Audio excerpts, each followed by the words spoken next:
Hello, hello. This is Maria Ryder, also known as the Pleasure Principal, and I am here today to talk to you about pleasure sandwich. And this is the part three in my mini series about building a pleasure sandwich every day and creating your own pleasure menu. So, pleasure sandwich refers to the idea of sandwiching something else with pleasure. So the pleasure's not in the middle, the pleasure's more like the bread on the outside or the bookends. So that might be sandwiching your day with pleasure activities, that might be sandwiching a particular task with pleasure activities, and of course you can sandwich anything. It could be the whole week, but I definitely love to encourage and invite you to play with creating pleasure sandwiches around your day and around particular tasks. So, the pleasure principle is devoted to helping you get shit done that is on your path to bringing out into the world your passion project. What lights you up, whatever is like sets you on fire. Let's get it out into the world. And so some of that requires doing some tasks that maybe the task itself is an edge or is uncomfortable, or you just have a lot of resistance to it. And so I'm here if you would like coaching around those resistances, and also to help you break down the tasks at hand or the pathway to this passion project into smaller pieces, get it scheduled. So, beautiful project management and also accountability and someone to be on the journey with you. So, today, this pleasure sandwich part three video is about main course. Offerings on your pleasure menu. So, if you haven't watched part one and part two, I would encourage you to go back and watch those. Part one has appetizers, warm ups. Part two has small plates, or maybe you want to call them tapas. And part three is about the main course. So essentially, these are broken down into how much time they take. And so, therefore, where do they fit in your day, or what types of activities might they sandwich around best? So, the appetizers and the small plates are things you can do throughout the day and are more suited to going around a particular task that maybe you have some resistance to, or you need a little extra motivation, or you'd like to code into your nervous system. Attaching those tasks to pleasure. So, especially tasks that you're going to do repeatedly and that are an important stepping stone towards bringing your passion project to fruition. Main course offerings are a little bit more suited to beginning and end of the day, or to planning them into your week.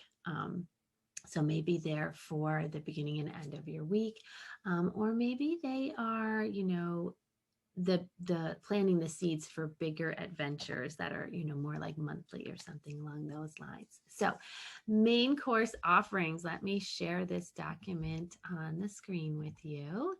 Here we go. So, main course offerings we're talking about today, and I'll just do a little summary of each of them. And maybe we'll even get to dessert today. So let's see. So, guided pleasure practice. So, this is something that you can find in lots of sources. Layla Martin does lots of these and gives you them in her free YouTube offerings.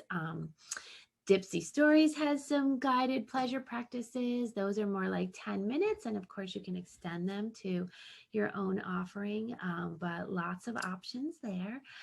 Taking a nice, delicious bath, if that's something that brings you pleasure, with all the trimmings, right? So, whatever you're doing. And I want to mention again in this video, bringing in all five senses is a really, really powerful way to be present, to be mindful, and to increase the pleasure, right? So, thinking about attending to, absorbing, marinating in all five senses, or as many as you can for an activity. Some activities, just don't lend themselves to all five, but bring in as many of those five senses as you can. So in the bath, you're feeling the warm water.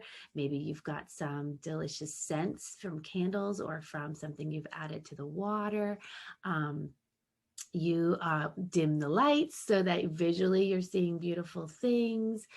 You're playing some music so that you're hearing and you're bringing in that sensation, or maybe the sound of the water itself is really soothing and delicious.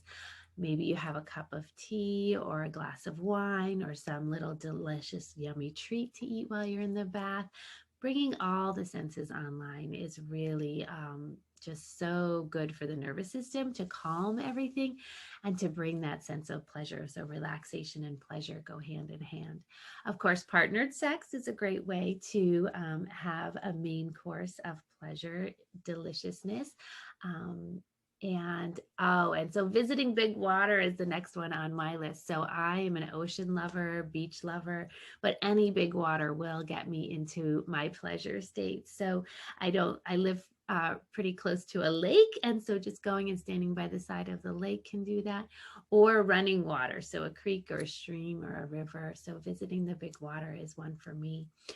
Jade egg practices. Again, I learned jade egg from Layla Martin and her course there. I don't think she actually offers it anymore, but if you're familiar with jade egg practices, which I know lots of you women are, bringing yourself back to those practices, either guided, either listening and being guided, or, your own free play with your jade egg, or any other tool that brings you pleasure, right? So that might be crystal wands, that might be other sex toys, but the jade egg and the crystal and the stones tend to have a more sacred aspect to them. And so that's the next one on the list is sacred self pleasure. So what I mean by that is setting up a space, like creating a beautiful space where you're going to drop into meditation, you're going to drop into self pleasure, you're going to connect with your own energy, the earth energy, the cosmic energy, divine energy, all the things that resonate with your being, and carving out that space, that 30 plus minutes to be just with you and to dive into pleasure. Again, bring all five senses online, set your space up so that you can enjoy each of those five senses.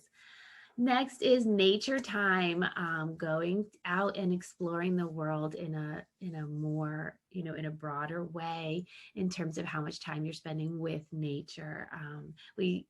I talked before about getting your feet in the grass or in contact with the earth, turning your face up towards the sun or the moon.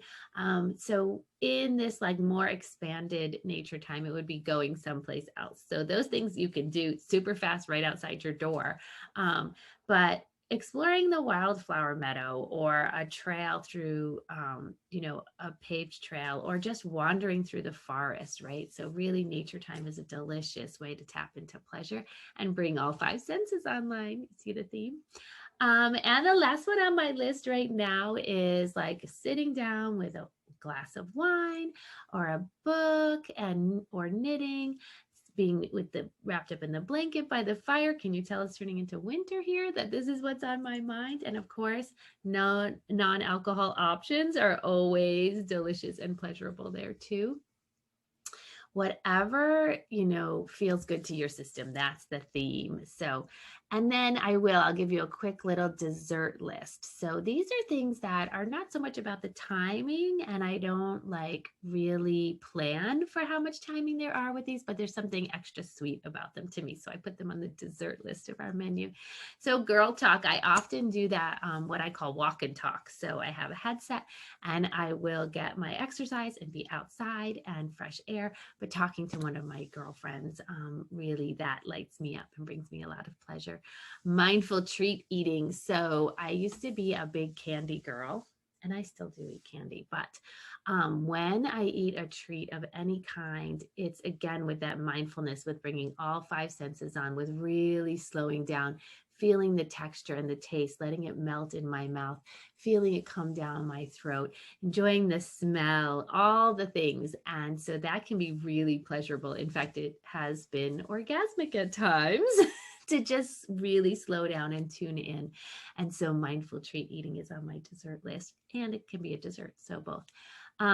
Partners partner time with like just beautiful stroking of arms or legs, whether I'm giving or receiving that. That's a sweet way of tapping into some pleasure that may or may not go anywhere, and in and of itself is just delicious. And um, yeah.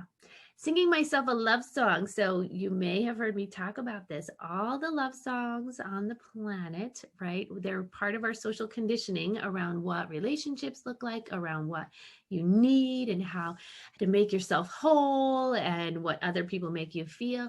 And so all of that is crap and bullshit. So when I listen to a love song, I turn it inward and I make it about me. I sing it to myself. And so that totally has changed my relationship with those songs, with that music, and giving myself that time of, I really love me. I'm amazing. And I complete myself and I make myself feel all sorts of wonderful things. So, and then the last one is pussy hugs, which I think I mentioned earlier, but they're just sort of fun and extra delicious. And they can have, you know, they can be quick and sprinkled in, or they could be more elaborate. So just that like pelvic floor squeezing, delicious, like bring it up into the energy. And of course, mixing and matching things from the menu. So that could look very different. You might take a couple of sprinkles of this and a little bit of that. Maybe you're doing some pussy hugs with some hip circles while you're singing yourself a love song, right? So you could mix and match and bring them all together